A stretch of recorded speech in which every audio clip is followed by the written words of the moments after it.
what about we look at relationships and transitioning, how our relationships transition from one way of being to another, perhaps from what it typically has been into another way of movement, of transition. You know, we can look at a group of a couple together, two people together, and they're in a personal relationship with each other. And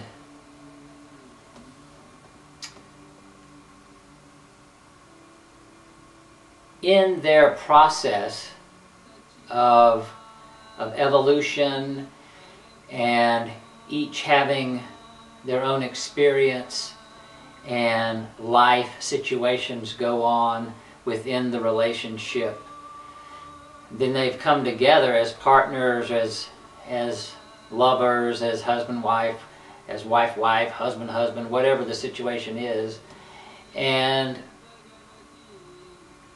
they've made a relationship, and it has certain agreements and certain understandings and certain ways of being and all, and certain rules and all these things that go on within the relationship of how things are to be.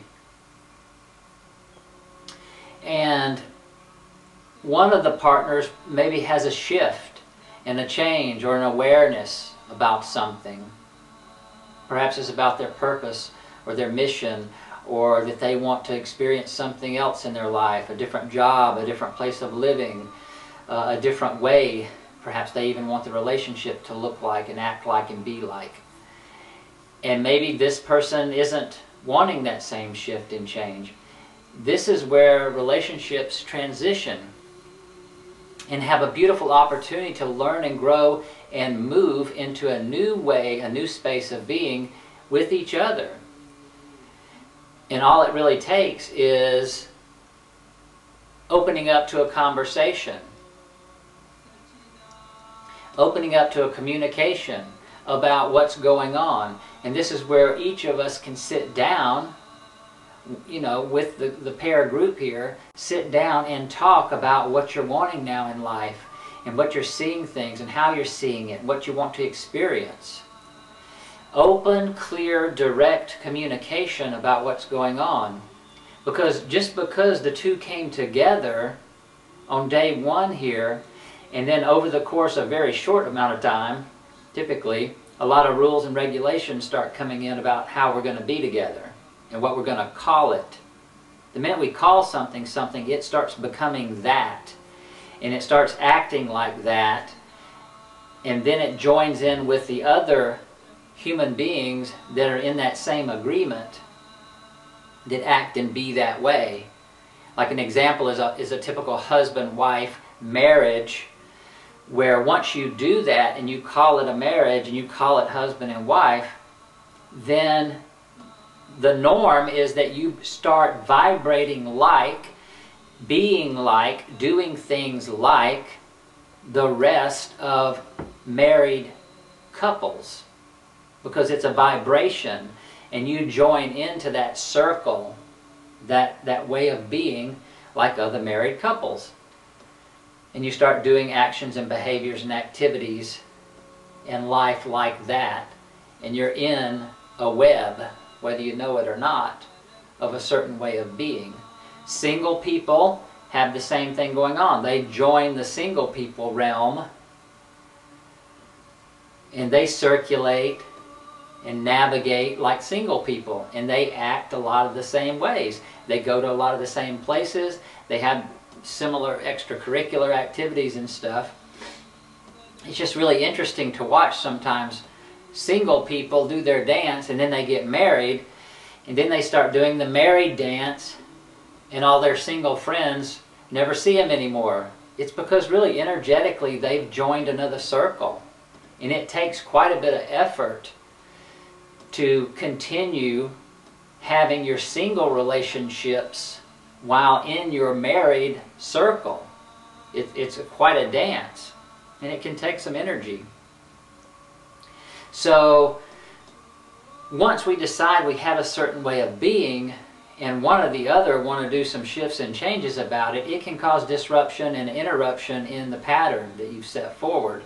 So having regular, sit down, straightforward conversations about what's going on, each person speaking their truth about what they want to see for themselves and see for their experience and what they want to have in their life, is super important to do on a regular basis. Just because this agreement was signed and dated, you know, by the local state authorities, that now you're husband and wife, and this is our agreement, and this is what we're going to do, that agreement's not going to last that long.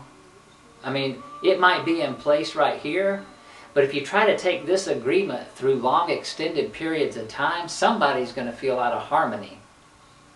If we're sticking with our truth, our internal truth, then this agreement is going to start feeling rough and coarse and hard and harsh at some point in time.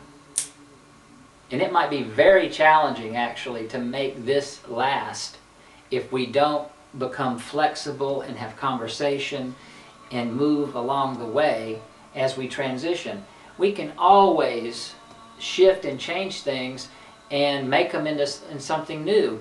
It's a matter of simply sitting down, and it may be a revision of our personal agreements with each other, you know, quarterly or monthly or weekly, or perhaps we just stay in our truth and flow with it daily, so we all know where everyone is. We each know what's going on as we go along the way, and there's no big transition.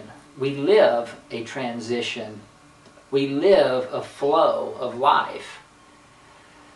But if we're set, okay, I did this, I conquered this, this is our agreement, I don't have to worry or do anything anymore, we're on autopilot now, then you know what? That's exactly what it's going to feel like. Running and living on autopilot in a way that's really dead and not our truth. But it can be quite beautiful not having to have, you know, be on autopilot and get 10 years down the road and wake up all of a sudden going, where have I been? What am I doing? This is not my truth. I don't want to do this anymore. Boom, big bump in the road, big transition. Then that makes for a lot of conversations, a lot of figuring out. You mean you've been living a life for 10 years? Yeah, you both have. So to avoid this big bump in the road, we stay with our truth every day along the way, and we shift and change and grow and learn and move along and evolve. So every relationship, wherever we are in our relationships right now, we can be real with it, and maybe it's time to sit down with our partners and make an agreement. Hey, let's sit down at least once a month and review where we are personally.